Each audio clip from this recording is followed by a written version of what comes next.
आदरणीय दादांसारखे एक गंभीर नेते मिळालेत.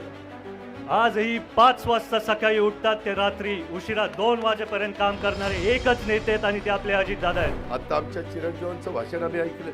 मला म्हणलं लईच भारी बोलायला लागलं. म्हणलं रात्रभर पाठ करत होता वाटतंय. येणाऱ्या विधानसभा निवडणुकीच्या निमित्ताने आपल्याच लाडक्या आदरणीय अजितदादा पवारांच्या प्रचारार्थ सर्व इथं जमलेलो आहे. सर्वच सन्माननीय व्यासपीठ महायुतीचे सर्वच घटक पक्षातले पदाधिकारी सहकारी इथं उपस्थित सर्वच बंधू भगिनी वडीलधारी मंडळी आणि तमाम बारामतीकरांना माझा नमस्कार.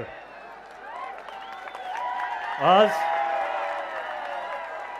मी पहिल्यांदा दादांच्या समोर भाषण करतोय. थोडं घाबरलेलो आहे, पण नक्कीच जर माझ्याकडनं काही चुका झाली दादा मला माफ करा.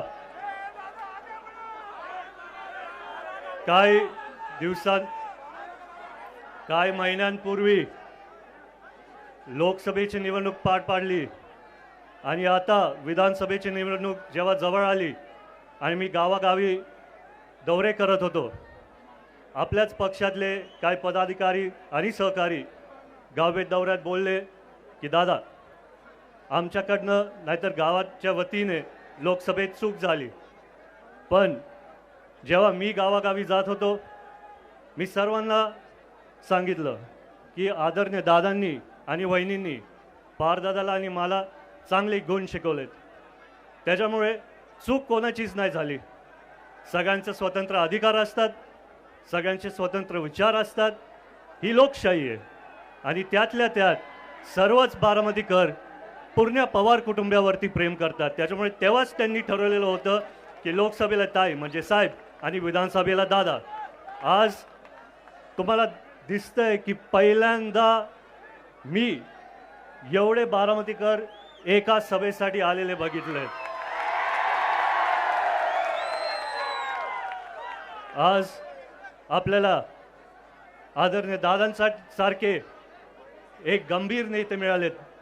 आजही 5 वाजता सकाळी उठतात ते रात्री उशिरा 2 वाजेपर्यंत काम करणारे एकच नेते आहेत आणि ते आपले अजित दादा आहेत. काही दिवसांपूर्वी म्हणजे लोकसभेच्या निवडणुकीत पुढच्या लोकांकडनं काही व्हिडिओज व्हायरल झाले. त्यांनी नॅरेटिव्ह सेट केलं, जाहिराती दाखवल्या. त्यांनी 2 टँकर कुठेतरी फिरवले आणि व्हॉट्सॲपवरती दाखवलं त्यांनी 100 टँकर फिरवले. त्यांनी 2 लाईट कुठल्या तरी गावामध्ये लावले आणि व्हॉट्सॲपवरती सगळ्यांना दाखवलं की 100 लाईट लावले.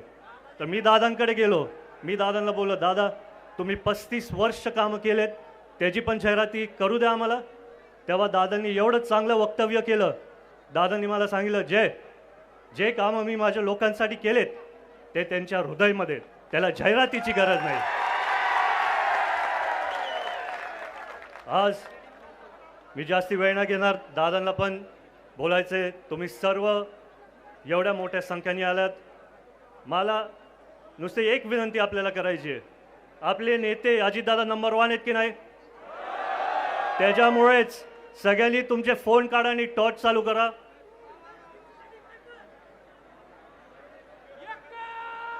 आणि जेव्हा मी बोलतो बारामतीचं लेख, तुम्ही बोलायचं अनुक्रमांक 1 बारामतीचं लेख, बारामतीचं लेख, बारामतीचं लेख.